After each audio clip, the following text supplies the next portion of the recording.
Hello and welcome to Expected Grass, an FPL podcast. We're here for Gameweek 5, back with my co-host Simon at analytic_FPL on X, and I am, of course, FPL Nima.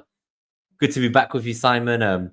It's been an interesting week since we last spoke. I've also gone for Ollie Watkins on the thumbnail for anyone who's listening on podcast, but that's one to be discussed later. And I'm excited. It's the Man City versus Arsenal game to see out the game week this weekend. So I'm particularly nervous. How are you feeling though, mate? Yeah, man, it was not a good weekend of football for me. Leeds lost to Burnley 1-0 at home, and then my FPL team did quite poorly. So overall, football did not treat me well this weekend, but other than that, pretty good. And yeah, I know you said last week you asked me if we'd learned anything from the game week, and I was like, no, not really.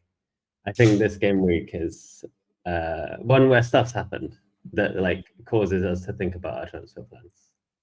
That's good, yeah, because I remember last time you felt like nothing much had changed between game week 2 and 3 in your thinking.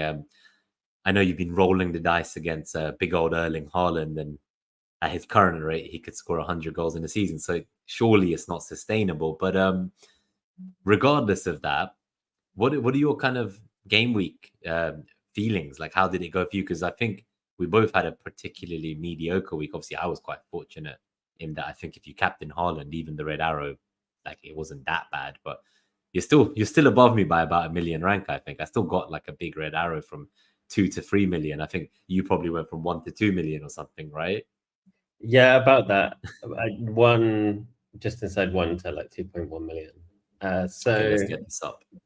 Yeah, for the people on audio, the team is Raya, Dunk, Trent, Porro, Saka, Eze, Salah, Minter, Fernandez, Muniz, and Isaac, and then the bench is Bentley, Pedro, Gabriel, sub 2, and Wout Face. So everyone essentially had 26 points on me.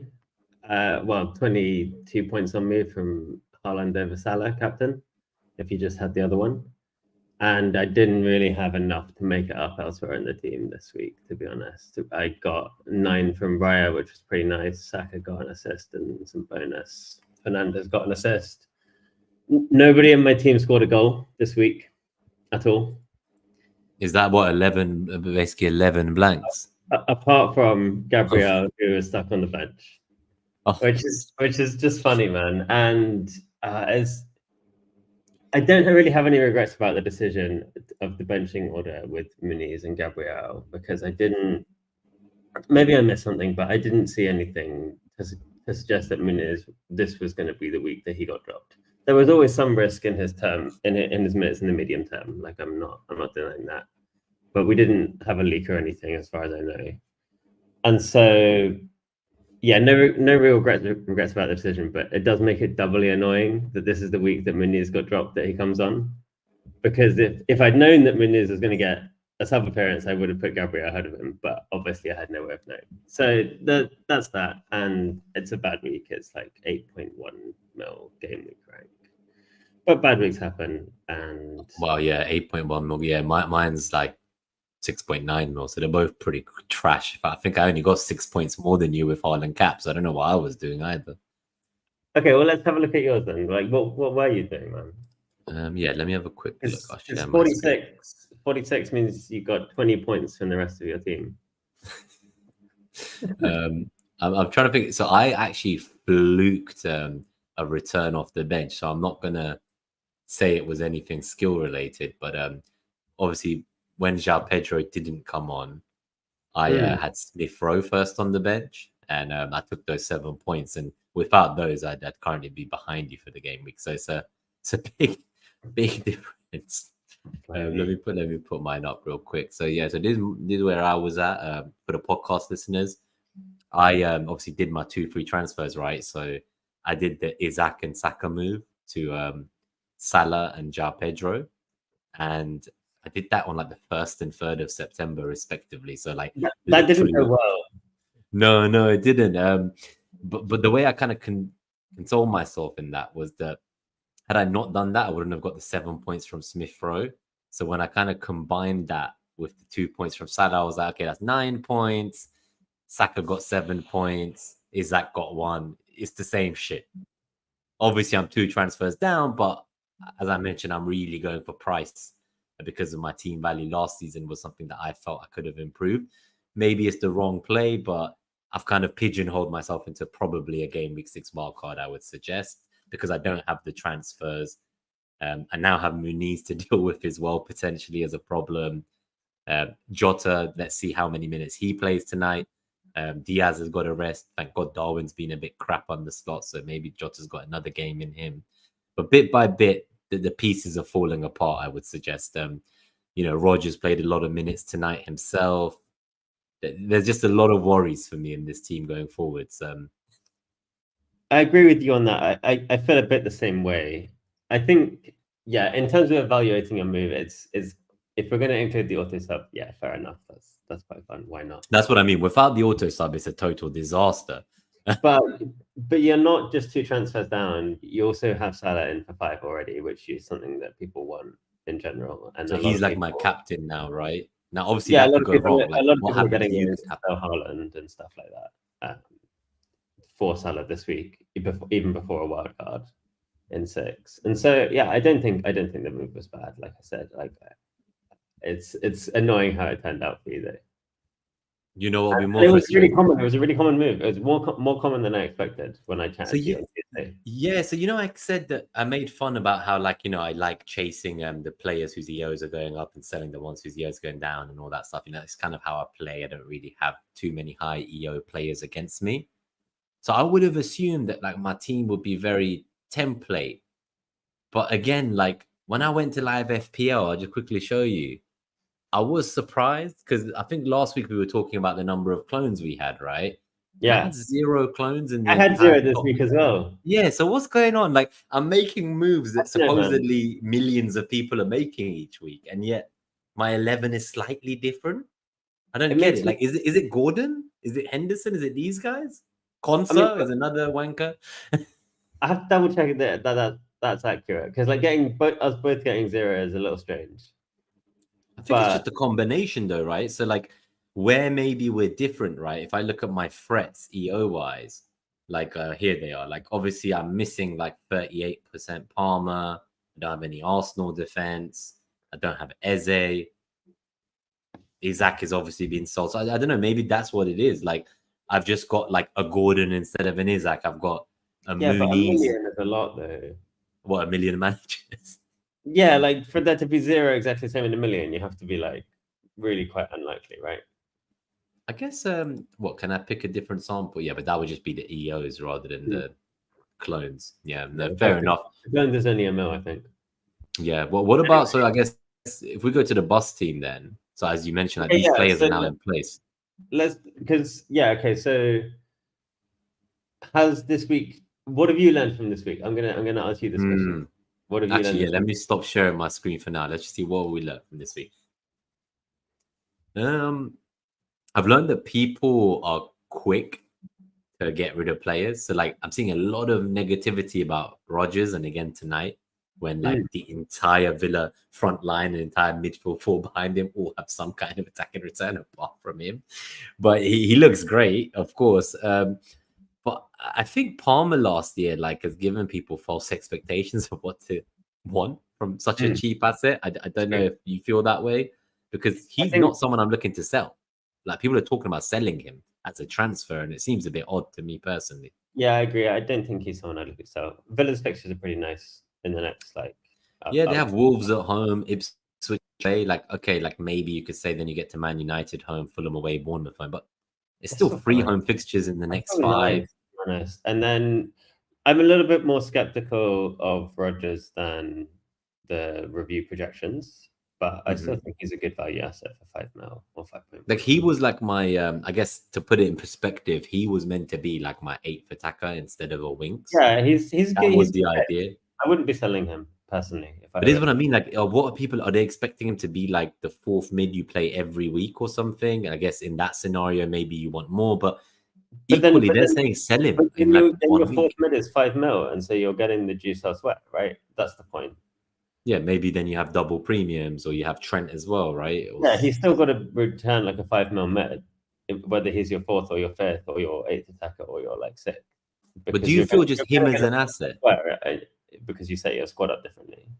But what do you think about him as an asset? I guess is like, because I think he looks great, but he's obviously a ball carrier, and he seems to be one of the better players in the team at like getting them up the pitch. But he's then kind of laying it off. I don't know if you saw in the last match, Watkins, who's on the thumbnail, was kind of laying into him for like not quite getting the pass to him to finish the hat trick. And there was another moment where he was asking Watkins like, "Oh, why didn't you pass to me?" And Watkins was like, just like turned around and like, "Who the fuck do you think you are? Like, I'm the star man of this team." So I don't know. Like, is his job just to like get the ball up the pitch and then give it to someone else to assist Watkins, basically, and like, or it would be unlucky because just a few millimeters here and there, and there would have been a couple of assists in the last few weeks, I would suggest. Yeah, I think there's probably a bit of both. If we take a look at his underlying numbers in the Prem with Villa, he's like 0.3 expected goals and assists. And then in the Championship, he was a bit higher at Middlesbrough. And so if you kind of like, when I mush it all together, I kind of think of him as like a 0.4 like goals plus assist guy per 90, which is pretty damn good for a 5 mil mid, to be honest, especially if you think he's going to keep the minutes. And I'm pretty like, people are saying to sell him I'm for pretty like bullish on his nil. minutes, to be honest. But people are like saying like sell him. Is there like an EV gain there to like sell a 5 million mid for like 5.4 and go up a bracket? Do you think, or no, probably not. I mean, like maybe in some specific circumstances, but in most cases, no, I don't think so. You just roll that transfer, play him at home to Wolves, play him away at Ipswich, see where we land, right? Yeah, so he's a guy who's getting points for you at good value right now. Like the number of points he's getting for the amount he's costing you is good value. And so like him being in your team is not something which is making your team a lot worse. There may be like some specific paths and stuff where like he's your route to somebody else who's like slightly better value or whatever. Or you like pick up captaincy, or you pick up some rotations. Like it can always, there's always some circumstance where selling him makes sense. So I'm not saying it makes sense for no one, and you know your team better than anyone else. So what did you learn? Because I've said I learned about like people being impatient on a cheap asset. So I guess that's kind of my point, was that like I don't expect anything. Like that's not the player I want to be using my transfers on. I want to be doing the stuff like selling a Saka, selling an Isaac. Like I want to be bouncing between premiums and having these cheap guys be like my glue. And that's why I'm particularly annoyed at players like Muniz, because he's just been a total disappointment. And Gordon has been my kind of semi-expensive differential who, beyond that one game week, it's not looking great. Yeah, I think the things I learned, obviously the Eze on penalties thing, that's a nightmare. So just you think you're going to get points and then they're snatched away. And not only that, but the promise of future points is snatched away at the same time as you learn he's not on penalties. And so you both don't get the points that game week, and you're also like, oh, fuck, this guy isn't the asset that I thought he was. He's slightly worse. Whether that means he's not a good asset is a different thing. I think he's probably still... I think he goes from being a season keeper type asset to being a guy that you rotate in and out for fixtures type asset if he doesn't have penalties. And I think Mateta's probably just going to keep them for the time that they're both on the pitch. I don't see Mateta giving them up, right? Like if you're a centre forward number 9, like we already saw, like he says they can pick between them on the day, but Eze's not going to go up to that big Jean-Philippe and be like, Jean-Philippe Mateta, please let me have the ball, sir. Exactly. Like he's going to get. They already had that fight. Mateta won, took the penalty, and then scored. And he scored it. So then it's not going to move, right? Let's be honest. Even if he misses, is he really going to give him the ball? I don't know. So that is obviously not great long term. Eze's still a good pick, but yeah, it's not. What did you think about Eddie's inclusion in the team? Because he had a blockbuster performance without the output. Do you think that this is generally still going to benefit Palace going forwards? Because they've not looked that convincing to me so far this season, but maybe with the addition of Eddie, like they can become a better attacking team. I think they've been okay in general on the attacking side. They've not like pulled up any trees, and they've been not like amazing on the defensive side.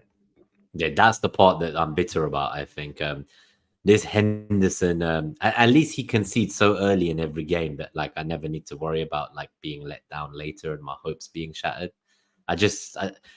It just screams of the kind of situation like previous years where I've had a goalkeeper like say like a Pickford or I had the two Leicester keepers the year before, right?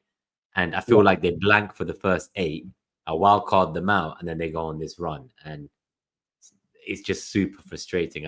But with Henderson, I don't even feel that that's coming.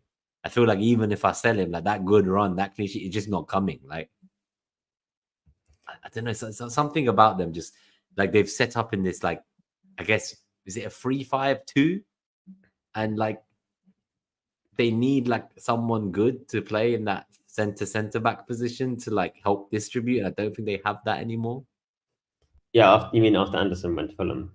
Yeah, like maybe this system Yeah, would have been better Paddy then. Riyad is not bad. That's who they signed, right? I haven't just like made that up. Who did you say? Sorry, I think there was Paddy a Riyad. late. Oh yeah, but he's injured, and then they're playing Lacroix there, and I don't think he's all that. He's I don't know okay, much about him, I have to say. but just as a whole, like I thought that like because Gay he didn't leave and didn't get signed by Newcastle, this was like a really big positive for me and my goalkeeper. But it's just I don't know, man. They don't look good to me at all defensively. Yeah, I think we have to be kind of careful of reading too much into small samples, kind of on both sides. So they looked really, really good for about 12-ish games under Glasner at the end of last year. They weren't all of the games under Glasner, it should be noted. Like the first few were kind of about the same performance level as they were playing before. And then they kind of went on this massive uptake, including their underlyings. And then they've had like 4 iffy games, like kind of a bit below expectation. So, okay, let me show you something. So this is from my website. And this is the adjusted XG. So this adjusts for a few things. This adjusts for the strength of schedule, so how difficult are the opponents. It adjusts for any red cards that teams have got to adjust for the average effect of losing a man. And then it adjusts for like removing penalties. And it also includes some like non-shot XG, so like your kind of expected threat stuff. That's about a third of it. And so this is kind of how my model sees the performance of the teams so far this season. Again, a small sample caveat because it's only 4 games. But it is doing all the kind of correction that you can do to remove the things that you can model. Who on here kind of like fits with you? So if you look at Palace, they're kind of pretty low on the defensive side, kind of a little bit below average on the attacking side. They've not been great this season. Again, it's only 4 games, and they were You're quite saying good. it's too early to like reach any final conclusions at least, but we should start to monitor like will this continue? Because if it Yeah, does, I'm it's saying worrying. I'm saying people probably overreacted to how good they were at the end of last season, and they're probably overreacting to how bad they are at the start of this season. And part of why they're overreacting is because they thought they were better than they were. Yeah, it's all like a psychological flaw in how we approach them as a team and as assets. Like we just maybe expected a bit too much because of fond memories. Over the summer, we kind of just had this rose tinted glasses of their performances last year. So in terms of other teams down here, I'm just having a look.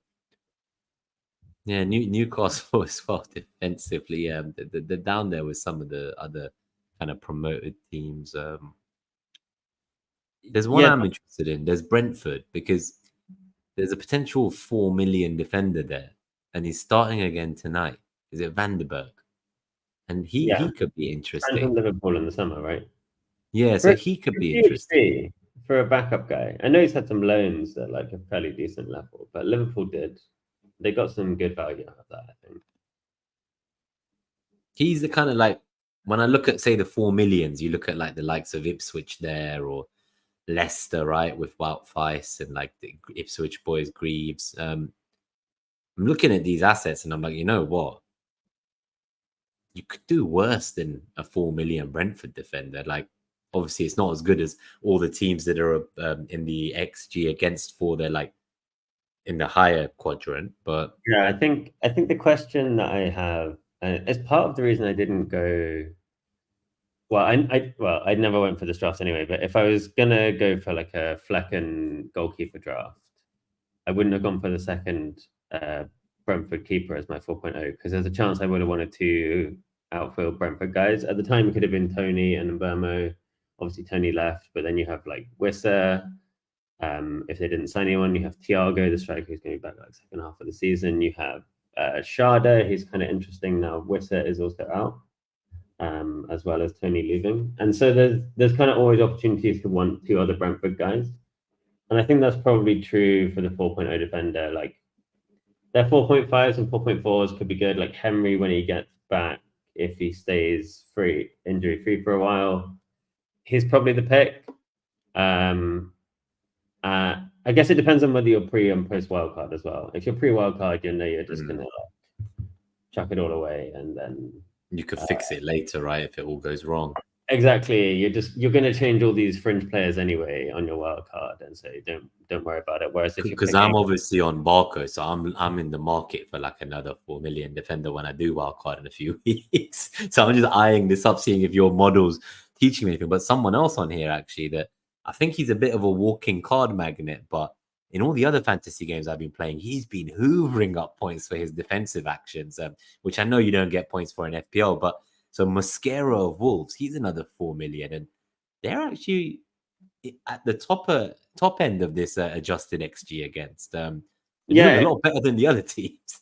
I have to say, my model did not rate Wolves coming into the season basically at all. I'll change this graph if you give me a second. So we can see here. This is the change in rating for the season. So it hasn't really shifted a lot on like what it thinks of Wolves, and it wasn't really that impressed with Wolves over the kind of course of last season and the bookies odds in between the seasons. So I wouldn't go like rushing into Wolves defense thinking they're great. Mosquera is a very reasonable 4.0 pick. Your options are probably Bednarek now at Southampton. Now Howard Bellis's minutes are pretty dodgy. Greaves at Ipswich, Feist at Leicester if you got him at 4.0, otherwise he's 4.1 now. But I think he's a decent pick.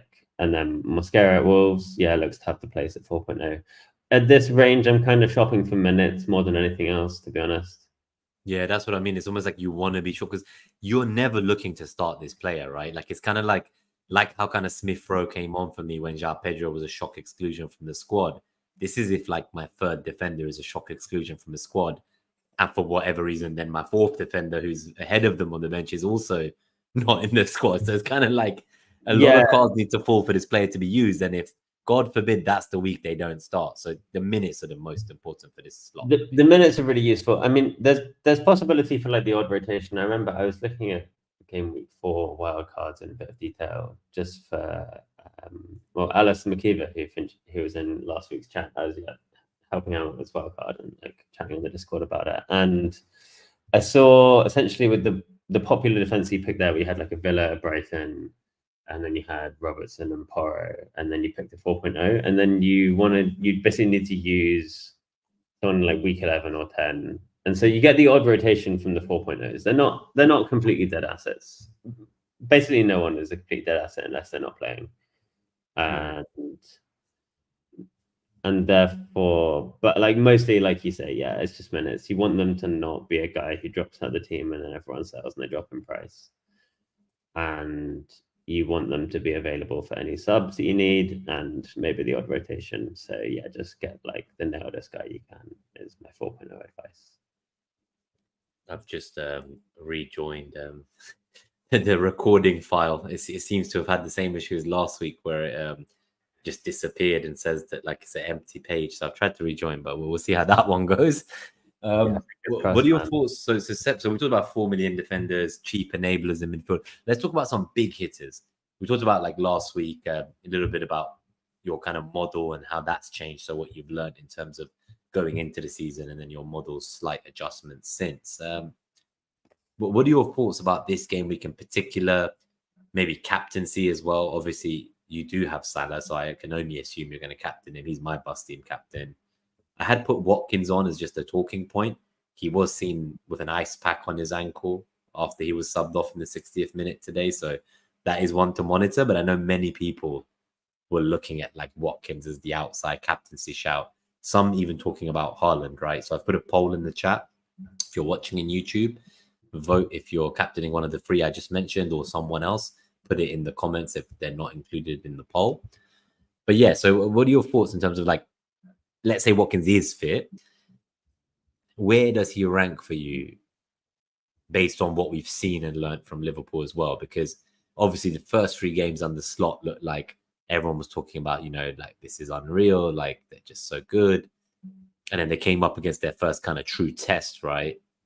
And it didn't quite work out for them there. That's what I'm going to say. So when the going got tough, Forest proved to be a better team than I was expecting. If it had been at Forest, I maybe would have been a bit more okay, like that makes sense. But at Anfield, to be done like that, and then for the goalkeeper to come out moaning and complaining that they didn't want to play football, they just parked the bus and then hoofed the wall up the pitch. What do you want them to do? Like, of course, that's what they were going to do. They were going to wait to sub on these players, Hudson-Odoi and Elanga, and kill you if they're still in the game. Like, what, you want them to come and just like be naive and get battered 3-0? Of course not. So I don't what know. do you think about that? Let's think about this game. So yeah, Slots Liverpool were pretty impressive over the first 3 games, and they were very impressive again here defensively for sure. I think they didn't create a lot of good shots. That's definitely true. When you look at the kind of expected threat, non-shot expected goals, they created a lot of dangerous opportunities, which they then didn't turn into shots. Like they moved the ball into the box a lot. They spent a lot of time in Nottingham Forest final third, and they just didn't manage to turn those into like good chances in the end. So it's a bit of a blot against them. I don't think it's fatal. I wouldn't read too much into it. But you wouldn't like use that to go for like Watkins captaincy, where we're seeing Villa are just steamrolling teams at home right now, including in the Champions League earlier tonight, right? Not necessarily. I think Villa have been good this year, to be honest. Like they've looked quite significantly better than they did last year. Last year they were kind of lucky to finish where they did. They were probably like 7th, 8th best team, finished 4th. Good for them. Like there's no shame in getting lucky and doing that. But they started the season better than expectations in these 4 games. But like you say, like Wolves have been okay defensively. These like 4 games, there's probably better assets. And I mean, you really want to get to Salah for captaincy, let's be honest. Like, I guess it's if you can't. So let's say if you can't and you don't have Watkins either, then the next question I would have for you is the Haaland debate, because okay, well, let me share that. This is the free model from FPL review. So yeah, it's what I use as well. Peasants like me. So the way it works is it's kind of funny. I have to actually mention this. Is obviously he's built the best model that he can first, because that's what you do when you're trying to build a predictive model. You build the best model, and then he's had to find like some ways to make it like a little bit worse, and then made that the free model. So these projections aren't as good as the ones you pay for, but I'm not going to share paid data because that's kind of scumbag behavior. And the ways in which he's made it worse are kind of funny. So he's kind of made it play more into form. So like he's turned up the recency a little bit, turned up a little bit the finishing, like how much you weight goals, and he's basically like he's grassed up the model essentially. More accessible for people who are new to analytics, I would suggest. Yeah, maybe, but like by doing so, he's made the model worse. So that's what's funny. So looking at it. Yeah, Salah, Haaland, if you have him, and who doesn't have one of these two, probably. It likes Haaland over going for someone like Watkins, who's kind of down, like point and a half behind Haaland on the free model. So you got Salah's 6.9, 6.9. Okay, Son is still quite high up there. Eze is still there. Maybe that hasn't taken kind of penalties. Didn't they? But it makes sense. Like, yeah, well, I think it's the minutes really, right? I think it's accounting for the fact that Watkins has been getting subbed early quite a lot and it's only giving him the 73 minutes, whereas obviously Salah's on 88, Haaland's on 85, Son's on all the players with higher minutes are above Watkins basically. Vardy's making a nice sneaky entry there as well with his one shot, one goal. 37 years old, still out there playing 90-minute games. God knows how he's holding it together. Foden, we've not even seen yet. So I think he's getting a bit too much expected minutes there.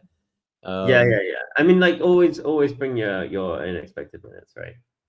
Yeah, 100%. But I guess you can't adjust this right in the free model. So maybe this No, is why I'm you so can. used.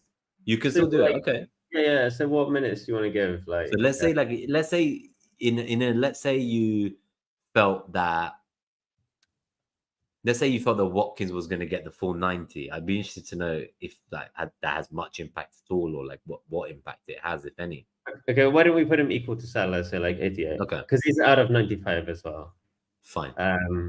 So then if you put Watkins Okay. on the same minutes as Salah, he's 4. He's still not there, yeah, but I guess it takes him up He's to. still like some less than Haaland. I mean, like I said, because the way in which they make the model worse is that like they overreact to recent information and goals. Like it's probably going to like Haaland a bit more than it should. So like I wouldn't say like it's slam dunk. Obviously, Arsenal are really good defensively, but yeah, this is why you get a lot of lines suggesting that you try to get to Salah this week because there's not a lot else which is like great for captaincy in general. I think that was part of the reason I made the move last week was it's when I actually clicked ahead to my Gameweek 5 team trying to plan ahead, and I looked at it and I was a bit like, I didn't really know what I was gonna do. I was like, am I gonna captain Jota? Am I gonna captain Trent? And I was like, doesn't feel good to me for me. So I was like, I need to just go here and attack these two home fixtures. Obviously, I was disappointed by that Forest game, as you know. So maybe I'm being critical because of my own being upset at that result. But yeah, okay. No, I asked all this because obviously Haaland, the thing that's interesting with him is like I know he's different to last year, and everyone's talking about how he's fitter, he's hungrier, he's ready. The system's changed everything, right? But I do think that playing Arsenal's is a different thing. And it's almost like by not having players like Odegaard potentially still available and certain players being out, it almost means Arsenal will probably do the same blueprint that they did against Spurs with the addition of Declan Rice in for Jorginho, perhaps. And that's probably it. So they're not going to do what Pep does, where like, he sometimes used to go galaxy brain and try something new or, just really go for something that he's just suddenly cooked up overnight and be like, let me just try something nuts. They're just going to stick to what works and they're very confident in their abilities. So I'm starting to think that even last season, before they were as good now defensively, they still did reduce Haaland to 0 shots across 2 legs. Like he had 0 XG. So like I would say since then we've got better. Don't know if that's the bias talking, but everything I've said so far about them defensively, I said they'd keep 3 clean sheets in the first 5 at least, has come true 1 game early. People were telling me it's stupid and ludicrous. You would ask why I don't have one of their defenders. I just didn't want to spend the money. I tried to skimp out $500,000, went to Pedro Porro, which he's a tease, that's for sure. He's a tease. He is a tease. Yeah, I think Arsenal are probably just about the best defense. So, like, what would you do, I guess, in that situation, right? If you only had Haaland, if you're I not would, looking to get to Salah, probably sell Haaland and get to Salah. you would make it happen. Yeah. If there was ever a week to do it, this would be the week. Yeah, I mean, unless you want to go to like Son, which is fine, and Captain Son, like, yeah, if you still have Saka, you do like Saka to Son. I don't hate that at all. And then you could captain him. You wouldn't have to go to like Salah. But I don't know. Yeah, you could captain Watkins on the outside pump, but he's not like super high owned, to be honest. Like I don't know how many people that is. And then He'll be quite low still. Yeah, I think he's quite low owned still. Where were we on live FPL earlier? Watkins as a threat to me was 15%. Like maybe you could captain Solanke, like Brentford at home, you could captain like Mm. Palmer at West Ham away, you could captain None of the Eze, games really like scream. Man United at home, like that's not bad. They're all okay, but none of them really inspire confidence, do they? I think I guess I was trying to reassure the people who are voting in the poll and maybe don't have, Salah to captain. Let me see the poll responses so far real quick, see what percentage of people we have. So at the moment, we've had 14 votes. 64% of people are on Salah, 14% on Watkins, 14% on Haaland, and 7% on other. So yeah, please do let us know if you voted other, who it is you're captaining. But couple of shout outs as well while we're here, seeing as we're taking a quick break. Do start to get your questions in because we'll do a quick Q&A at the end. As always, these are all very casual, candid chats where we're just kind of going through our team from last week, looking at our team for next week, debating what we think we like. It's very much laid back, isn't it, Sam? And the only slide we normally have is the thumbnail or the intro, and then like we just kind of share screen if we want to show something. There's not much more. We don't do any planning at all. Like No, people should really know this. We turn up and sometimes we come backstage like 5 minutes before the episode. And then sometimes we go, what do you want to chat about? And sometimes we didn't bother. And sometimes most of we're the too time late. we just kind of see where it takes us. Yeah, that's why I don't bother doing the timestamps for this channel because it's like I don't know where like within a 5-minute timestamp we could have had like 5 different conversations, right? So a couple shout outs, Tommy Gunn, evening everyone. Thanks for tuning in, buddy. We've got FPL Hammers tuning in through the X live stream. Thank you for being the first one there.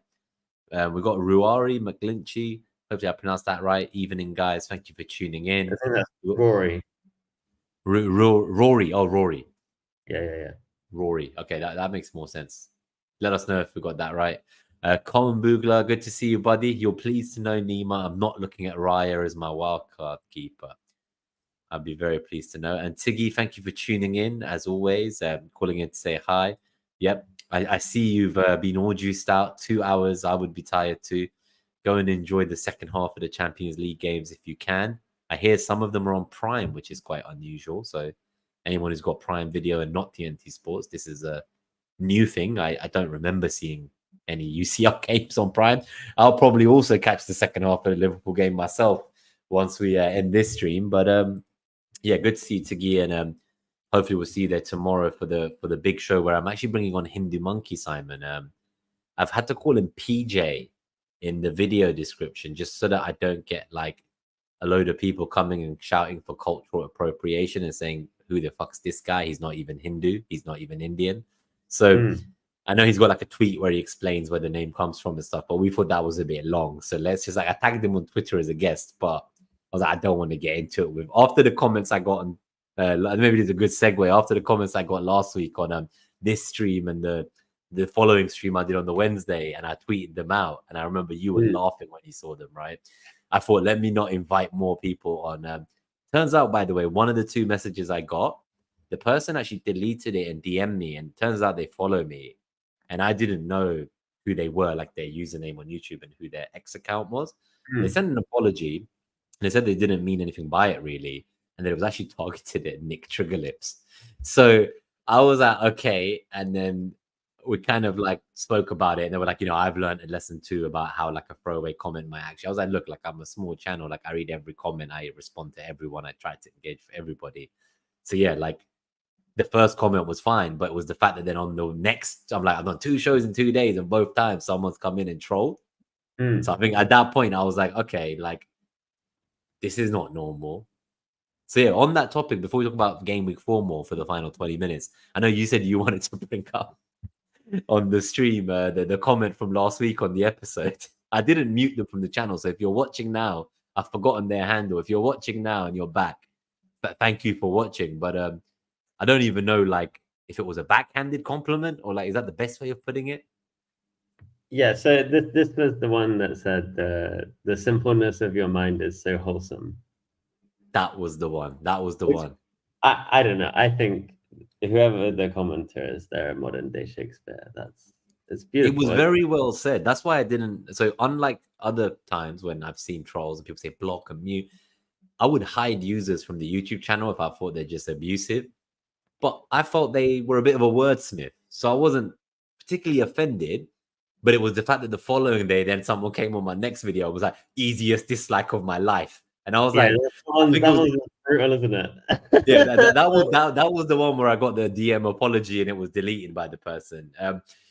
So I think overall I got to the right place mentally from it. Thank God I do not see the abuse others do, but I don't think the one about the simpleness of it might be wholesome is actually an insult. I think it's actually a compliment. I'm not gonna lie. I think that maybe they were trying to be nice and it just I kind of think comes no. across. I mean, I think you boil down decisions to a very like clear set of criteria. I think is what this means. So like when you're talking about the EO stuff and you're very like clear about like, well, I know what I'm gonna regret and what I'm not because I know Like the myself. benching question, right? Like when Exactly. Andy Mack asked who would you bench, and I'm like, I would bench the one I'd be least annoyed about having on the bench. Yeah, you're demonstrating like a level of self-knowledge there, and I think that like clarity and like simpleness is the thing that's wholesome. I think that's what it's getting at, and that's how I read it. I don't think they're being I mean. like that because you were laughing. So when you were laughing, I was like, he's definitely reading it a bit differently to me. The tone is hard to read in instant messenger, right? So it's true. But no, to be fair, the first time I read it, right, it was only when I reread it, I was like, well, what is this trying to say? When I first read it, I thought like, yeah, exactly that. I thought they just meant that obviously you're more of an analytics manager, and they're like looking at like the way how I think I made a comment about like I don't care about the points, like I'm playing poker and stuff. Like I think I could see why some of the things I said, especially last week, may have led to like, oh right, like he's kind of just going with vibes. It's a nice, carefree, simple way to play, and that's really wholesome, and it's nice to see something different or whatever. But we should do a little sweepstake on when I managed to like fully convert you to being like completely like you're taking the fucking Kool-Aid on analytics. Because obviously what's going to happen over the course of this podcast is Nima is going to slowly but surely get convinced. It may take a year, it may take 2 years, it may take 5 years. I don't know. I think we should put a bet on this. But you know when the biggest first telltale sign and milestone will be when I go from the free to the paid version of review to start checking my thinking in there, because I still use every tool. I reckon that's going to happen like double game week season this season. There's always double game week season where I'm looking at my notepad and I'm like, oh my god, this is a lot to keep track of in a notepad. It's not even a spreadsheet. I was doing it for UCL fantasy earlier. Like I've written out my game week 2 double move, when I might wild card. These are all different alarms for substitutions. Captain's like fantasy has taken over. So like I think to keep track of it better, I will probably need to start being more serious with the planning and using tools that can help. But quick shout out as well to rhinos. Evening, lads. Can I be a rhino or will it trigger some hippos? So if it's the rhinos I think it is, which is your fellow Leeds man, he recently found out, I saw in a tweet he did, that he is an analytics manager. So and he said he didn't realize that was that his way. He always has been, right? I always thought he was, but I just thought he was a maverick analytics manager. Yeah. And I mean, he's not as big into the tools, but like a lot of the ways in which he analyzes the game are very similar to the way in which like people who are really into analytics analyze the game. And what would you do? So I don't know if you remember, but one of the very first ever FPL meets, it was actually 2021. We're talking now, like December 2021. So there's like 3 sessions in. These when like 5 or 10 people would come for a meal and watch the games. It was very small back then. I know. I'd met Rhinos before that. I met him. No, you met him before, right? I planned an FPL meet. Nice. So that's what I mean. He was always a part of the community. So when I met him, he's obviously a Leeds fan, and Man City were playing Leeds. And he was the only person in FPL that week on Twitter that had Foden captain. And I'm pretty sure Foden bagged like a brace. And I've never seen such a moment of just like someone feeling like they don't know where they are or who they are. Because it was kind of like, in one regard, he's like, shit, my team Leeds is losing. And there's just goal after goal. And like you can see like me as a gooner, when that's happening to me, is pain and suffering, right? Like the first ever FPL meets was a 5-0 slapping from Man City against Arsenal at 12:30. And I was sitting there watching it with like 6 of us. And I was like, Well, that's a great start to the day. My team just got killed. So Yeah. I can relate to that part. But I didn't have a player as captain in that game. He did. So in some way, he was like also getting this differential captaincy that no one had. He's like flying up the ranks in FPL while his Yeah, that team is is still suffering. horrible. Such a It's still horrible horrible. moment. It is, right? Yeah, it's But the yeah, worst. so I mean, he's like, a funny guy. what your team does trumps everything in terms of how you feel. Let's be honest. Like, you know this. If I don't know, did you have anyone from the North London Derby in your team at all? No, no. And my mentality was whether Saka hauls or not, like I'll just be happy regardless. So it's like that's Yeah, part of like the simple reasoning for selling him, right? yeah. That's fair. Okay, yeah. But I was gonna say, like, you would always swap like a Captain Hall for like 3 points every day. Yeah, I do the same with rivals, right? Like I captained certain players. Like I've captained Harry Kane, Heung-min Son. And if Spurs lost, I'm like, okay, I got a red arrow. So what? Like it's just like it just doesn't worry me. It's like, Yeah. okay, like, so what? It's FPL, but I can laugh at these guys. So Yeah, it's that's true. all I mean, my game week 38, like captain a couple of seasons ago to get top 10k was Harry Kane against Leeds on the last day relegation battle. oh my It's God. gone, and we lost 4-1. And he scored 15 points, and I got top 10k, and we went down, and we were gonna go down anyway, so it's fine. It's like that was gonna happen regardless. So at least you secured the top 10k. I love that. I love that. Exactly, it's a prediction game, right? You don't actually influence the outcomes by your predictions. You're just trying to predict it as best as possible, and sometimes you can predict the things that you don't want to happen because they're going to happen. Absolutely. On that note, predicting this week, can GFPO in the chat. Good to see you, mate. Salah cap this week is an easy one. So I think the poll would agree with you. I'm just checking if the polls changed much since I last looked at it. Now it's gone up to 69% Salah, 12% Watkins, 12% Haaland. We got Rhinos, AO Tanaka triple captain coming. Yeah, I agree. That means Leeds are getting promoted. I was about to ask, like, is that not a Leeds play? Okay, so is this for next season then? Yeah, He's must be, yeah. planning ahead. He's definitely an analytics manager if he's planning a season ahead. Like this screams of Ben Krellin's tweets where like he's going to tweet in, let's say, November this year and say the double game weeks in the 2025-26 season will be in April 2026. And he's saying that in like 2024. Like it screams of that level of preparedness. Jesus. Yeah, but the Ben Crellin tweet is going to be like the double game week schedule for your chips in like 2030, 2031. Based on a tournament. Yeah, based on a tournament. 28, TC 32, BP 35. I love that guy. It's I great. love it, man. Like honestly, like just in case it's not clear, seeing as I was on the wrong end of some comments that I thought were insults, but maybe weren't. Similar way, like obviously I love Ben, and he's one of the reasons I got into the community really because for chip strategy, he was like my go-to guy. I didn't really know about double game weeks before him, and I used to find it on Reddit threads, and it was him combined with the other Ben Dinnery, who would give the injury updates. So all I really knew was like, okay, there's one Ben that gives injury updates and one Ben that tells me about chip strategy. And it's like, eventually I moved from Reddit to Twitter because I was like, I just kind of want to follow them directly because all the good info is just people copying their tweet and putting it as a post on Reddit. So why not just hear it from the guy themselves? Yeah, and Ben's stuff on fixtures is incredible. I mean, everyone who's watching us already knows about it, but like, they must do. Like, I don't know how. I don't think he's like he must be the most known person in FPL content space. It's unreal though. It's unreal. I tried to do like a bit of stuff around the fixtures last year, but I needed his stuff as inputs in order to do it. Just trying to work out like based on the permutations of cup results, like you can actually end up in like 190 or however many it was, like scenarios, and they kind of interact with each other. But you need like Ben's work on like what's likely to go where in order to be able to do any of that kind of stuff. So like what he does and shares publicly is awesome and allows like so many other people to build off of stuff. It's a lot of work, right? Obviously, like he's on all the forums, talking to like the media guys. Like, there's so much information out there, and I always used to say this, and I don't know if it's just me, and let me know if it is, but a lot of the time, like the Premier League would be really delayed to announce certain fixtures, and they promised that like they wouldn't do that to fans, and that they'd respect fans and not randomly move like a Sunday game to a Monday where the Yeah, last they train don't back is at half respect time. fans And they or just keep doing it, right? They just keep screwing fans after what they said. But separate to that, regardless of all of that, they were just saying, I always felt that the Premier League are just copying him. I truly believe that they go to their meeting, don't do fuck all, and then they're like, let's see what Ben thinks is the best way to land the fixtures this year that need to be rescheduled.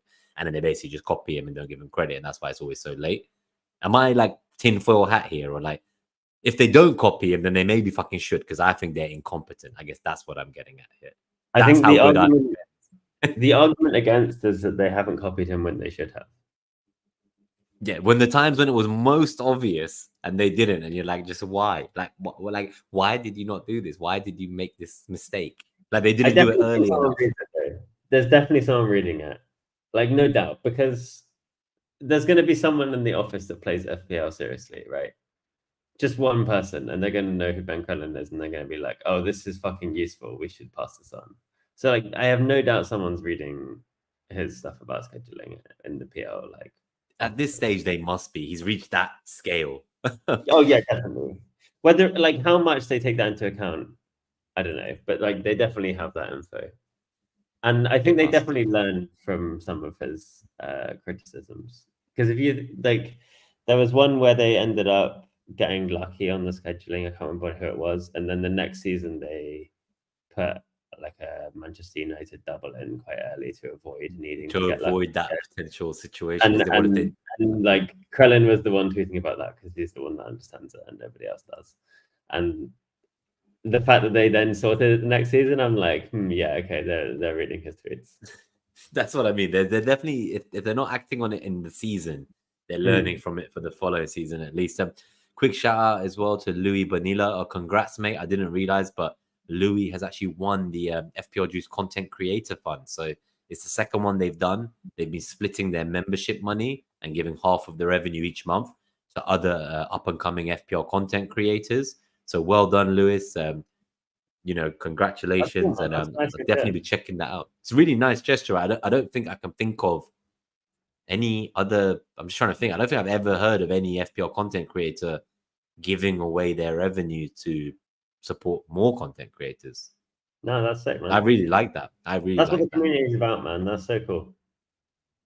This is good for you. Palace are playing tonight, right?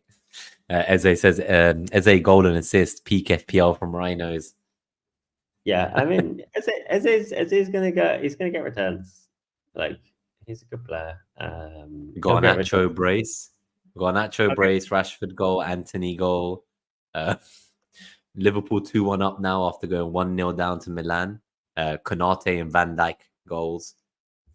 There's some interesting stuff. I want to talk to you. So for next year, I just want to ask you about Kevin Schade, because you mentioned him, and he's someone who obviously I'm not going to go now, like they face Tottenham, but once I see that, and I'm certain that the words on the street are true, that he will potentially be playing up front, he seems like a great option. I really liked him last season. He's like a young guy, and I feel like he's quite an exciting talent when he first arrived. It was actually Gabriel and FPL Lens used to talk about him a lot. He was a big fan of him back on the net that whole days, and he truly believed in his abilities. He's someone I'm really keen on.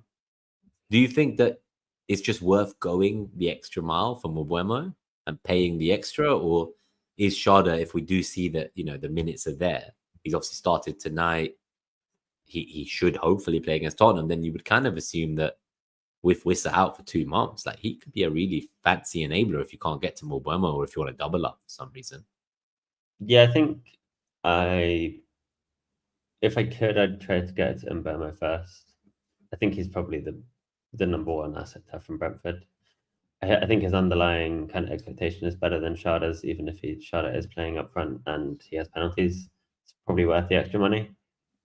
I think there's double up potential for nice fixture runs, and obviously, like I said, there's always going to be scenarios where like getting to Mbeumo requires too much sacrifice, and then Shadows a nice alternative. It's kind of it's a little uncertain as to where he's going to play. He could play on the wing, I think. I think that would be his preferred position, right? Normally. Yeah. So we'll have to see how they kind of shuffle things around. Obviously, they have very nice fixtures from 6. It's when a lot of people are going to be trying to bring in Brentford players. I'll be trying to get to Mbemo for sure. And so you can kind of wait and see for this week. Like you say, they have Spurs, no rush. But he's definitely one who, I'm keeping an eye on. Could end up being like a really nice enabler. I've just had a look. Brentford are winning 3-1. No returns from him. So maybe playing out of position isn't always the best thing if that's not your preferred position. So wait and see. Yeah. Okay. Would you want to put up your team for game week 4, or maybe we spend the last 5 minutes or so just chatting through that? If there's any questions in the chat, do get them in now, and we'll cover them right at the end. But we'll try to get out of here in about 5 minutes, so we do like the full hour, and then let people go back to the Champions League. But yeah, do you want to put let me put yours on the screen actually, so I'll put you back up there. There we go. Nice one. So is this with all your free transfers still? Like, so now you've got 3, or? Yeah, I have 3 free transfers. I haven't made any yet, and rolled last week. So yeah, carried through to 3. So yeah, as it's set up right now, I have Raya in goal, Porro, Trent, and Dunk in defense. Fernandez, Eze, Salah, and Minter in midfield. Isaac and Pedro up front. And then I have Muniz on the screen, but he's probably a placeholder because it's probably a transfer I'm going to look to make this week. And then bench 1 Saka, 2 Feist, and 3 Gabriel. So benching 2 of the Arsenal guys against City is the idea. I think, yeah, my plan right now, it depends a bit on 3 yellow flags for Isaac, Pedro, and Saka. I kind of think they're all gonna end up okay. I think with Saka, they said it was like kind of cramp, and it sounds fine. Obviously, let's see how he gets through the game on Thursday. Of course, the first ever Champions League Thursday night happens to be 2 days before the Etihad, while City play at home tomorrow. So that's just fantastic news for me. But, really needed that stress in my life. So I think he'll be fine, but let's see how he gets through Thursday. With Isaac, that could be worse, I think, because although it was originally like because of the ball to the face, they would then say stuff about like eyes bleeding, or like something that could be like concussion protocol related that maybe wasn't clear. So I think we wait and see. Good thing Eddie Howe's not known as being a liar or anything. So hopefully we'll get some real information out of that guy. But and then Pedro is a bit of a weird one, isn't it? So that's another manager who's very honest, right? He had an injury. Well, I think, to be fair, I think they said it on Who Got the Assist yesterday, but his press conference was on Thursday, and then supposedly the re-injury happened on Friday. So I'm not going to count that against them. Fine. But the comments are vague. There's a few ways to interpret them, right? So if we're thinking about how to think about this Pedro injury in a vacuum, it's bad enough that he missed last week, clearly. Then the quotes were, it's more precautionary so that he doesn't miss 2, 3, 4 weeks. Okay. And then I don't know when he'll be back, but I have great medical staff, so I'm sure it'll be soon. And I'm like, well, if the thing to do is to rest him because he could have played, but if he misses next week, he's missed 2 weeks anyway. These were the 2 games I brought him for, man. Then it's like, but then it's really confusing because why be uncertain about the return date? But I think he's probably going to be okay, but I'm not really sure. Do they have a cup game this week as well? Yeah, I assume they do, right? Maybe tomorrow. Let me have a look. So who's playing tomorrow? They went through. Yeah, Brighton versus Wolves, 7:45 p.m. tomorrow. Okay, so we'll see. I mean, he probably won't play that anyway, even if. But then it's another excuse for like a presser tomorrow, then another presser on hopefully Friday again. So it's just the more pressers and the more frequent updates. Maybe we can read between the lines of the prognosis and timeline. Yeah, maybe. Fingers crossed. And anyway, I think Muniz is going to go pretty much regardless. I think he's probably just lost his spot, and I didn't go asked early. a Fulham fan about that, by the way. So in the new kind of the 6-week boot camp I'm doing, as you know, that the fitness one that's killing me, one of the PTs there, he's a Fulham fan. And I just said to him, like, dude, tell me about Muniz. Like, is he gonna like not start again next week? And he goes, Muniz can only score. And I was like, what do you mean? And he goes, when he scores, he plays. And I said, okay, but he's not scored. And he goes, yeah. And Jimenez can do everything, including score and play and link up the team. And like, he basically believed that that was it. That was the end of Muniz. And Muniz started tonight in the cup game with the fully rotated team. So it's like, do you take that as they're trying to give the striker confidence so he gets the goal that he's not been scoring? Or is he fully being dumped into the cup team now? And it's like, dude, like, where's the goals? Yeah, the way I read it is he's second choice until I see anything else. And so I'm just going to just to like earn that place back, like until he actually scores maybe again. Like, yeah, it's a tough situation because I've got Muniz too. And it's like, this is the first. So, you know, every single week I told you that when I bought Smith Rowe, he was always going to be like the fifth guy. He was another guy I bought for a price change, the Nkunku Smith Rowe swing. Thank God they actually turned out to be worth some points in there. But this is the first week where now Smith Rowe's on my 11. So the last 2 weeks he was on my bench. This week Smith Rowe's on my 11 and Muniz is on the bench. Because it's like I've got so that's okay. That's part of the point of having 8 attackers, right? Is that you can absorb this kind of like, whereas you've got this situation where you've got the transfers, but then you've got loads of flags. Yeah, it's not too bad. I think, like you say, Saka will be fine, and he's meant to be my bench one. So if I replace Muniz and the other two are fine, I think I'll probably go to Calvert-Lewin or Vardy. So Calvert-Lewin wasn't in the squad for Everton today as well. I don't know what, like, I don't understand the quotes there either and what they say, but there was something about, oh, there's a few players out who are sick and some who are injured. Again, very vague stuff. Here it goes. Sean Dyche. Unfortunately, we've got 3 down with illness and a number of injuries that we're going to have to protect. So we've got no choice for this one. Like, just like, what does that mean? We've got 3 of them are down with sickness and the number of injuries. What is the number?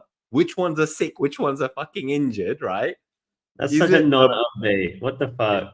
Yeah, so it's just, so again, like, it's just, it feels like they're dropping like flies, right? That's easy. Oh god. And then I think the other consideration is basically assuming Saka's okay. If Isak is out, I'll move him to Solanke, and if he's fine, I'll keep him. And if Pedro's out, I'll just let Saka play. What about chip strategy? So do you have any plans to, like, do you want to wild card in game week 6? Do you just want to keep trying to roll transfers and get to like game week 8, game week 9? I know there's the Holland Southampton home game. Like, is there an entry point fee for Holland? I know when we last spoke, you said there might be if you were to triple captain him, for instance. You were saying like you'd either use loads of transfers to get to Holland in 9, then wildcard out in 10, or maybe wildcard Holland in 9, and then just like have the 5 free transfers to use in 10. Yeah, I think there's a couple of things which like Muniz to Vardy opens up.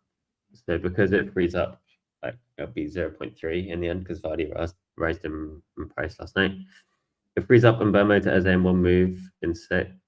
Would have 0.1 wiggle room right now. Probably should get away with it. Maybe need an early transfer in 6. And then that could save transfers for Holland in 9. I don't really want a wild card in 6. I was having a look at it earlier this week, and I'm not sure the juice is there. I think there'll be times later in the season when I'll take some injuries and X-Men hits and stuff that like other plans will catch up ahead of it. And so, yeah, I'm not going to make my move this week with wildcard 6 in mind. If I did, I'd probably just go Saka to Son. Would be my wildcard 6 move. I guess that's why I was asking. Like, I was trying to figure out whether like the Muniz or the Isak sale or any of these, right? If they were almost like a 1 week punt where you're just going to go aggressive, or whether actually you need. If I was going wildcard 6, I'd go Saka to Son, and then wildcard with 3 free transfers for the other side. So then, what would you do with my team then? Because I am someone who may wildcard in 6. May wildcard it. What are you thinking about? So what have you got? So this is the thing. I was gonna roll. I'll tell you how much money I have in the bank. So let me zoom in a bit. I was gonna roll originally. My thinking was even if João Pedro isn't in the squad, like Muniz will cameo. Worst case, I guess. If I felt that both Muniz doesn't start and Pedro's definitely out, then I thought, do I just like do that one free transfer as a punt and then wild card? That was kind of where my brain was at. But equally, with the amount of money I have, as you say, I have 1.3 million in the bank. I can't get to Solanke because they cheated and manually withheld his price drop. Yeah, so I can't get there because they cheated the game, as we know. Well, you're point too short, mate. Yeah, point too short. So that's definitely not happening. Okay, so do you want to get the team for the audio listeners? Yeah, actually, yeah. So at the moment, the starting 11 is Henderson in goal, Trent, Porro, and Concert at the back. Salah captain, Diego Jota, Rogers, Gordon, Smith Rowe, Haaland, João Pedro, and then the bench is Muniz, Hall, and Barco. So one free transfer, 1.3 million in the bank. Probably wild card in game week 6, but I would look to roll if Pedro's fine, probably. If he's fine, I don't see any reason to make a transfer. Do you know what I mean? Like, because then even if I wild card in 6, I kind of want to have some transfers to roll through the freaking the wild card. Because you only have one free transfer, right? Yeah, it's not like I can even do a double move. Like I've already done my big move, right? I've done the Salah Pedro thing. It's just Pedro's absolutely stuffed me. Thankfully, I did get Smith Rowe's points. I got lucky. But this week, I would really like Pedro to be back. And then if Pedro's out, I think you got to make a transfer because you're going to get enough juice out of it to get a 1 week punt now. The potential gain from like avoiding a Muniz cameo with Pedro out. Yeah, so like Muniz is probably worth like 1 point something. Hall's worth fuck all. Barco. Yeah, he started, but Newcastle, we saw where they were defensively in your model. What if Watkins was out and we got confirmation that Duran was starting this game against Wolves? Yeah, maybe. I mean, if it was a 1 week punt, Vardy's nice for a 1 week punt if you need to sort that spot out because he's got Everton at home. Yeah, he's got the Everton game. Nice. So that's nice, especially if you're going to wildcard him out in 6, or in my case, I'll try and dump him on the bench. So Calvert-Lewin, if he's not injured, Calvert-Lewin, Leicester, that's a nice game as well. So yeah, so Vardy, Calvert-Lewin, Duran is a bit more temperamental. Mateta. Evan Nilsson doesn't have a good fixture for a 1 week punt. He's Liverpool away. Let me price them by affordable instead of all price like this. What do we have? 7.3. Yeah, just go like 7.7, I guess. Let's do it by price. I don't really want to do it by points. I like to see Darwin, Gakpo. Oh, you get Nick Jackson 1 week punt. I can't afford him. Yeah, 0.1 short. Xerxes. No, I don't know about that. Man United are winning 5-0 right now. And I'm not even sure he started, so I don't know if that's a good thing for him. Let's see how is he in the team? I think you probably want to like Vardy, DCL. Yeah, he's not even starting. Yeah, no. Yeah, I don't. Wolves I like, but not Aston Villa away. That is not a game. Not a fixture. Yeah, Evan also terrible fixture. Yeah, Nketiah against Man United at home. I don't mind that as a punt. Could be doable. I thought he looked great. 0.57 XGI. Obviously, it's one game and it's Leicester at home, but yeah, there isn't much there, is there? Yeah, but you need one, right? And it's only for 1 week. I need it for 1 week. And you only need it if Pedro's not as well. In an ideal world, Pedro isn't out. I get that, the Nottingham Forest home game from him and kind of then reassess. I think it's with this extension I have, I've forgotten the name of it now, but I think it's like something like Better FPL or something. FPL tools. It shows you obviously the next 5 underneath. So just from a quick scan, is there anything you see here that makes you actually? Let me just go to review and go to game week 6. Do you think would you wildcard this team in game week 6? If I had 2 free transfers at this stage, could I not like just fix the team? Like, could I not maybe get rid of Jota or get rid of Gordon and like just like move things around a bit? Maybe get Saka in. Like, let's say I tried to do like Jota to Saka funded by Gordon down to Sharda or something, like with 2 moves. Like, would that get me close enough to avoiding a wild card, in your opinion? My question to you is,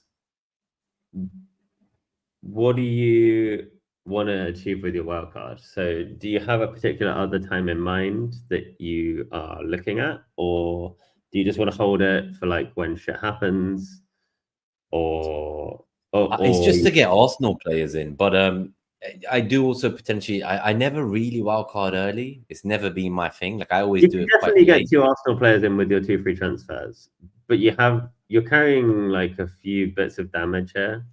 So like Barco's damaged, Hall is damaged. Muniz is damaged, Barco's damaged, like you say, Hall is maybe damaged, like his spot's always a bit uncertain. That entire bench is damaged, and Pedro could be damaged for all we know. And then I feel like Gordon and Smith Rowe Rogers, could be improved for sure. even Rogers, right? It could be improved. Like by then, there's a world in which Buendia starts to get minutes, and suddenly Rogers is playing Champions League and he's not getting 90 every week in the Prep. So there's a few concerns.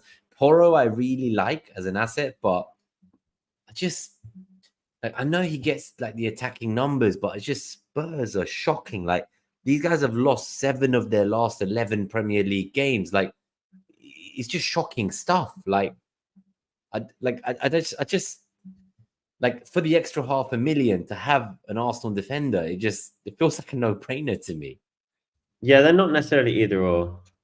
You could have both. I guess Trent would have to go to fund some moves in here if I was using just free transfers because I'm 1.2 million short of Jota to Saka. Unless I'm going to get rid of Salah, which I don't really want to do, or Haaland, that's where the cash cow comes in. I think if I was to wildcard, it would have to be because I'm wanting to sell a premium and move the money and fix the whole team. Yeah, I think the question is you could do Salah to Saka, and that gives you 3.3 mil to then upgrade at one other position. And you probably do quite a bit with that. You could do like Muniz to Havertz, for example. So this leaves 11.4 million in the bank with Saka to Salah and then Gordon, Jota out. But if I just keep Jota back in for 1 second, yeah, you could do Muniz.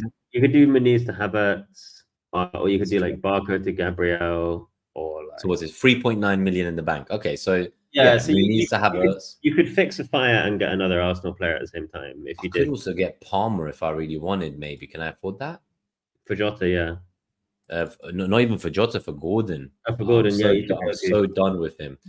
So I could get to this. I could do with 2 free transfers, Gordon and Salah to Saka and Palmer, leave 0.7 million in the bank, and then further fix with that money other problems in the team, like Hall or like Muniz. Yeah, but you only have 2 for 6, right? And so yeah, it depends on what you really.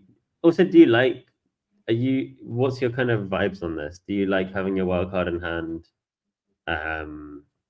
as like a safety blanket for when stuff inevitably does go wrong? Or would you prefer just to like have the best team now and worry about it later? And that's kind of how I feel about it. Because I also realized, by the way, this isn't even on the screen. Oh, yeah. So this will be game week 6 with the 2 free transfers, Saka and Palmer, for Salah and Gordon, and then with the 0.7 million in the bank. So I just like to have the wild card handy. There's no specific week I'd even be looking to use it, really. Like, I think I'd probably conclude there. Like, the reason I'm asking all these questions is because it's like, if Pedro's out, I'm like, or even if he's not out, I'm like, should I just take a punt? Should I just take a 1 week punt if I'm definitely going to wild card? But the closer I'm getting to game week 6, I'm like, could I just get to the players I want? And I know I've shown you free transfer options. I know we said hits are maybe a bit taboo in the new world, but there's no reason why I can't take a -4 and do the traditional mini wildcard without. I think if you're going to take a -4, just use your wildcard, bro. You reckon? Yeah. I don't know. I don't take many hits in a season. I guess if you're at the point where you actually think your third move is going to make you 4 points, just use your wildcard. You have enough. And just keep rolling the transfers and get more of them for future moves. Okay.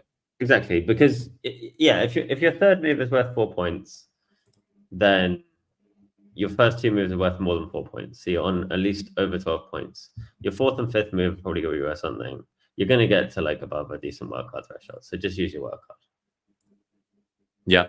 I think, you know what? We're going to get to I think my ideal situation now is I'll have 1 more week to think. I'll chat to you next week about it. Hopefully Pedro just plays. I roll the transfer. I have 2 free transfers next week. And I'm in that cushy position of now that I have 2 free transfers because I didn't have to deal with the Muniz fire because of Pedro being out, do I now use those 2 free transfers and avoid the wild card, or do I just wild card?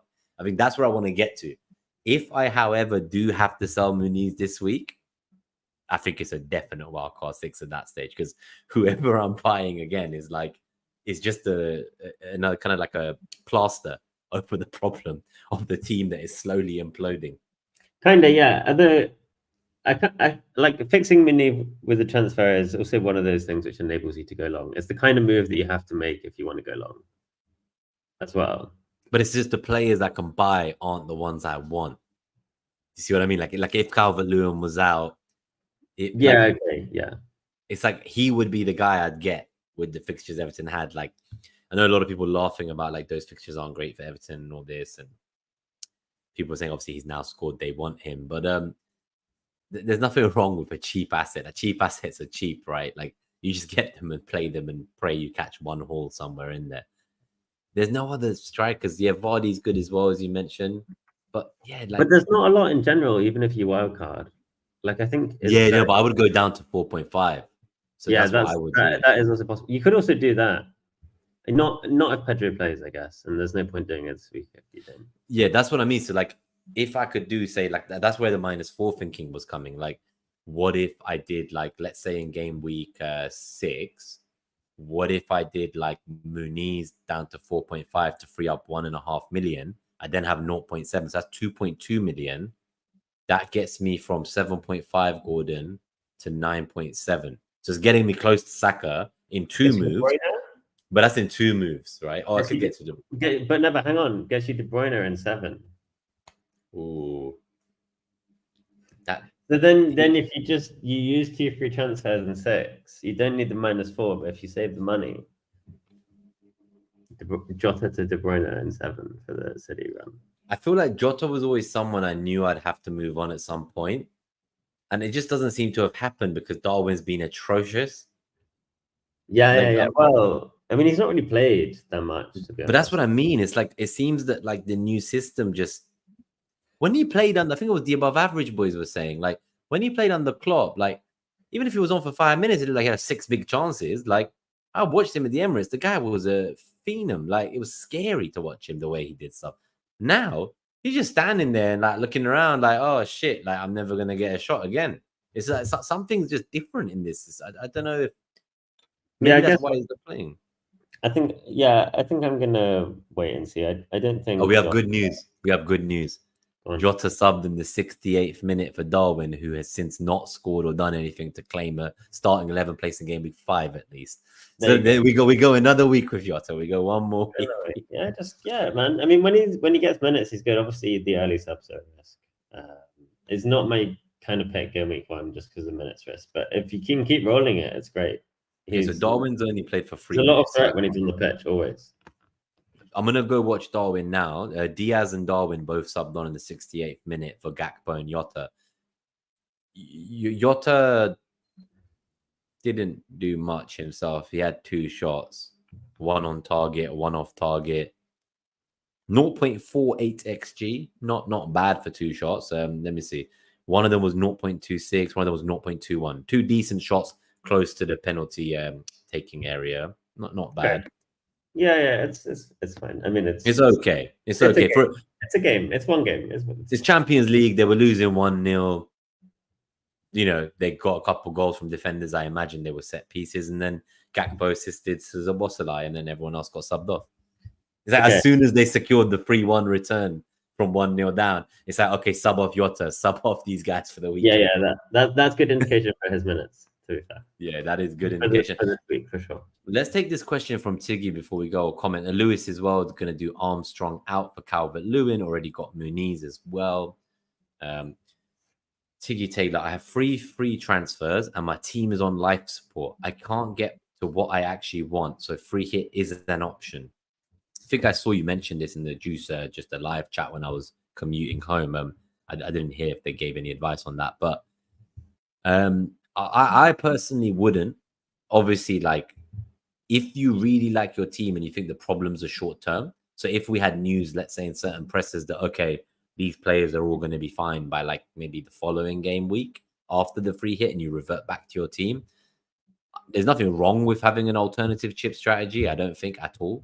But for me, it's just like that chip is like a crutch that I want to use with my other chips for the strategy. So like in the second half of the season, like my goal is always to look at my second wild card, my bench boost, I guess, my triple captain, and that free hit is like a collective of chips. And I almost want to see that, like, okay, well, if there's a blank game week, is that the week I'm going to free hit, or am I going to free hit in a double? Or am I, already doing triple captain or bench boost? It's really useful to have the extra squad change for double game week time. I think so. Like, worst case, maybe there's a double game week with teams you don't want players from, and you could then just free hit to have them for that one double and gain like a ton of extra fixtures. The risk here, I would suggest, is I've had situations like this where me or others I know have free hit in a single game week like this, where it's not a blank or double, and the team they free hit out of, even though it looked like a dumpster fire on life support, somehow outscored the free hit team. So that's the one thing I would say. Like, there is just that very small risk where, like, I would ask yourself about the gain. Like, if you think you can gain 20 points on the team you have now and you're confident, maybe you do it. But if, like, there's a risk that you gain only 5 points more or 10 points more because, let me put it this way. I've had situations where I don't have like a playing goalkeeper for a couple of weeks, or I've played with 10 men because my entire bench is injured. I know you wouldn't do that. You guys are all about squad depth, but you know the kind of benches I have, Simon. But that's when it's worth using transfers and hits. No, but that's good to use the transfer. Obviously, Tiggy has free transfers, but they just don't want to use them on, like, they have free transfers. Like, they could if they want to do some surgery. So that's why I'm suggesting, like, worst case, maybe do one of those free transfers. Okay, so yeah, I think if your team is on life support but you have 3 free transfers, you're not in a bad spot. You have 3 free transfers, just use them to make your team better. But they can't get to what they want, though, right? So I assume what they need. You can't get to exactly what you want, but you'll be able to get to somewhere pretty good, or somewhere better than like for me, right? Like my one free transfer, it can get me from Muniz to someone. 3 transfers opens up like a lot of routes. Like, you can remove people in 3 different positions. You can put in like a defense midfielder forward. You can change 2 of one another. You can switch around like a lot of different price points. Like, you have a lot of flexibility with what you can do with 3 free transfers. So like, you can probably make your team like fine. Like, I wouldn't wildcard this week. You can bench 3, and like you have 3 transfers, and like you can get to somewhere good. I guess the issue is maybe you have Arsenal and you don't want to take them out before they have a good run, and it's just for this 1 week. Yeah, that makes the free hit a little appealing. I don't know. Like, the free hit is probably pretty valuable. It's probably slightly less valuable than previous years because we just have fewer doubles, and we have a mystery chip. So we have another chip. That better not be another free hit they didn't tell us about, because that would obviously change your strategy significantly. Yeah, and then use the 3 for transfers. If it really doesn't work, plan a wildcard soon. So it's a defender, I think they need mainly, and they want to get to a decent defender. Let us know who you're like, because we're going to go after we answer this to you. Let us know who your defenders are right now, your 5 defenders. If you can field 3, who are the 3 you can field, and who are the 2 subs? And then we can maybe have a think. But like, if you were going to, let's say, if you are on like a chip strategy that we don't know about, like say you're going to wildcard in 6 anyway, maybe. But I don't think you are, because otherwise you wouldn't free hit back into this team the following week. But if you were, like, I'd even go as far as just getting a random crap 4 million defender that plays for this week and freeing up money. I know you want to get to a good defender, but if you don't already have a 4 million defender, I'm always a sucker for freeing up money for another upgrade in the following week. Yeah, in terms of 4.5s this week, I think Brighton against Forest is fine for Dunk, and Villa against Wolves is fine for Konsa, and they're both pretty good long-term picks as well. And we've got some of these defenders here, so Hall is a problem I have as well. Okay, so yeah, like for me this week, I would just play Trent Robinson and either pray Hall starts again or play Greaves.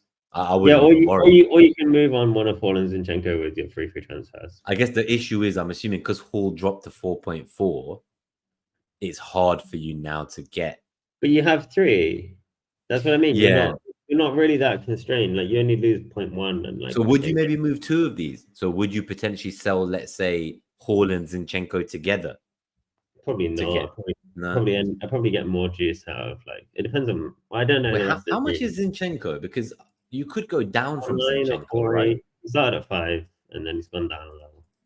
Yeah, you could move down from Zinchenko. To be fair, I'm just seeing who would I go down to from Zinchenko this week, I'd probably get Consa or Dunk, who are solid long-term options with decent fixtures this week. and then you play Trent Robinson and whoever you bought for Zinchenko, and then you still got 2 transfers. Then, I would do that. 3 transfers to sort out the midfield on an attack, and maybe you only need 1, maybe you need 2. I think it's fine. Yeah, I don't think I'd be free hitting at this point. Like, obviously, go with your gut, but I would suggest like whichever player you might buy for Zinchenko. To me, that Zinchenko sell seems the best, highest upside 1 free move you could make this week and save the chip for the future. So yeah, so any 4.5, 4.6 defender you can get to. To zoom out a little bit, you kind of have a question when you have lots of free transfers in a broken team. Like, do you use the free transfers now, or do you wildcard and keep the free transfers for the other side? And I don't necessarily know the answer to this. I think for this week it's kind of easy because it's not a great week to wildcard. I think with the City Arsenal matchup, it kind of almost makes you think, should I just save 1 more week? Exactly. And then, yeah. But in general, you kind of have this like conundrum, right? So because you can carry the transfers through the wildcard, it's like, do you fix up the team, and therefore that should create like new opportunities to roll, and you can delay the wildcard for when you need it, and you have that optionality, or do you wildcard now and then you keep those transfers and probably a decent team, so then you have lots of optionality where you use those transfers after wildcarding, and you can kind of last for longer that way. And I don't really know which is the answer right now and which way I'll play it. But I think it's one of those new interesting things like chucked up by the new rules, and kind of how they're how they're actually working now we're playing with them. Yeah, no, I think I like that because firstly, we've never had free transfers like now. This is like one of the first ever game weeks in history. And then on top of that, the rolling of them through a wildcard we've never had. And it's just like there's so much to learn. So we can't give hard and fast rules for this season like previous seasons. But it'll be interesting to see how people diverge. Before we go, I'm going to say bye to everyone. Thank you for tuning in. If you enjoyed the show, please do hit that like button. If you're listening on podcast, consider leaving a review on Spotify or Apple or wherever you are. Subscribe if you're new on our journey to 250 subscribers.